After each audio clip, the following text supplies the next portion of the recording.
Hey guys, it's Omer from MMOs.com with a quick weekly news recap of all major MMO news announced at the beginning of December 24th, 2018. It's episode number 179 of the recap, and the first of news this week comes from Square Enix regarding Final Fantasy XIV. They just announced patch 4.5 of Requiem for Heroes, and it's slated to launch on January 8th, 2019, and with it comes new main story content, a new trial, a new instance dungeon, alliance raid, gold saucer updates, new hairstyles, and most importantly, new emotes. I've said it before and I'll say it again, Final Fantasy XIV has the best emotes I've seen in any MMORPG, hands down. This patch is actually first of a two-part patch that'll conclude Stormblood storyline and prepare us for the game's next expansion in the summer. Blue Mage will likely be coming out in the next patch between January and summer as well, before the new expansion launches.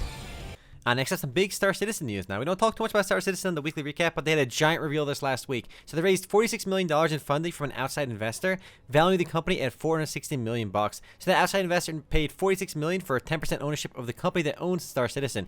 In addition to the fundraising news, they also announced that Squadron 42 will be aiming for a summer 2020 release. And despite being a long-time skeptic of Star Citizen, this outside fundraising lends the game some additional credibility. Now, the game also took a huge step towards additional transparency by releasing financial documents outlining revenues and expenses since 2012, so good on them. Interestingly though, despite all of this, we still have no release date or window for the Persistent Universe version of the game, which I think is what most players who backed the game initially are most excited for. Still, I'm less skeptical now of Star Citizen than I was just 1 week ago. And I think Squadron 42 definitely releases, but I'm still not sure about the MMO Persistent Universe version of the game.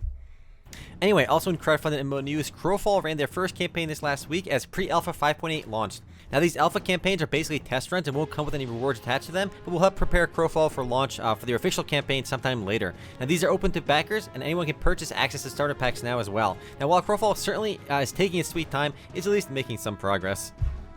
Next up, Episode 5 of Guild Wars 2 Living World has now as a release date. It'll be launching on January 8th, 2019. And Arena also released a new trailer, which you can see in the background showing off some of Episode 5. A new episode features a new fractal, a new map, a new mount mastery, new gear sets, and more. And as with previous updates, Episode 5 is free for everyone who currently owns Path of Fire.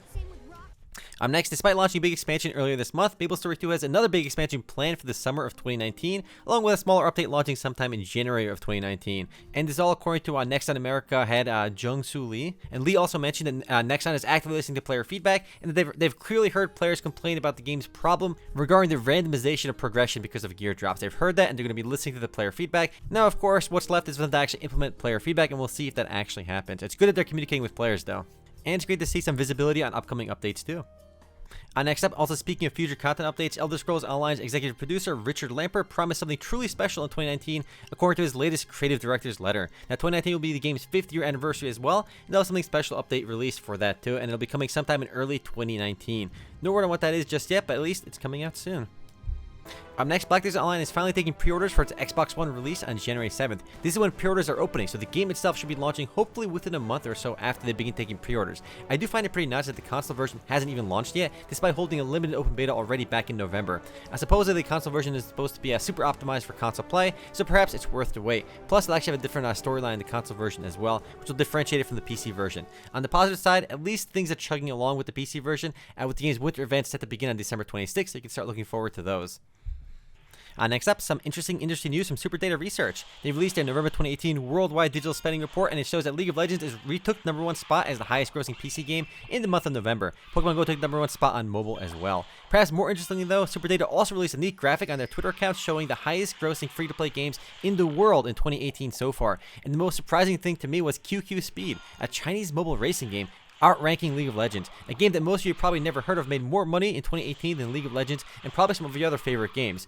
Pretty nuts. And in case you're curious, you can see the gameplay in the video in the background. And being a Chinese mobile game, I expect you can pay money for blue shells, red shells, lightning, stars, all that good stuff. Next, some news from JAGEX, which I forgot to mention last week. Apparently, JAGEX is working on a new unannounced action RPG based on the RuneScape franchise, and this is all based on the LinkedIn profile of Nathan Richardson, which states that he's an executive producer on an unannounced project over at JAGEX. Perhaps we'll get an official announcement soon, but for now, my guess is that we'll get a Diablo or Path of Exile style ARPG based on RuneScape. And given how well Path of Exile is doing, I think it actually makes a lot of sense. But keep in mind, this is just my speculation. Moving right along to some mobile news. The Western version of Destiny Child launched earlier this month and is actually censored. The censorship of the game is pretty odd because the game as is already pretty sexual and revealing, but they chose to censor some of the game's skins and other goodies, as you can see in the video in the background.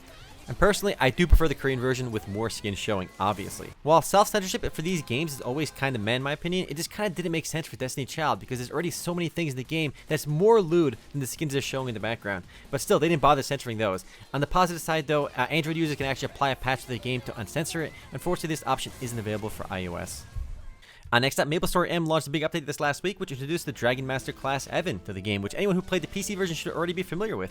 And besides the new class, there's also a burning event going on in MapleStory M as well, which basically gives you 3 levels for every single level up in the game. So they're speeding up progression quite a bit. While I love the look and feel of MapleStory M, it feels super cheap because of the autoplay. And if it didn't have autoplay, it would feel a lot more like the PC version, because it feels like the PC version, but it's just kind of cheap to autoplay the game. But then again, almost every mobile MMORPG ends up having this autoplay feature anyway. So I don't know, maybe other people like it. Next and last bit of news this week is that Atlas finally launched on Steam Early Access after a few other minor delays. Now the game is off to kind of a rough start. It has over 3,000 players online at a given time. However, it launched to a very laggy, very unstable launch as you'd expect from basically any MMO on Steam. So far it's been very difficult to play, but at least it's out there now. We'll probably talk more about this tomorrow in the podcast. But yeah, that's it for MMO news this week, guys. I'll see you guys tomorrow for the podcast. Oh, and Merry Christmas, Happy Kwanzaa, all that jazz for everyone. Hope to see you guys tomorrow in the podcast.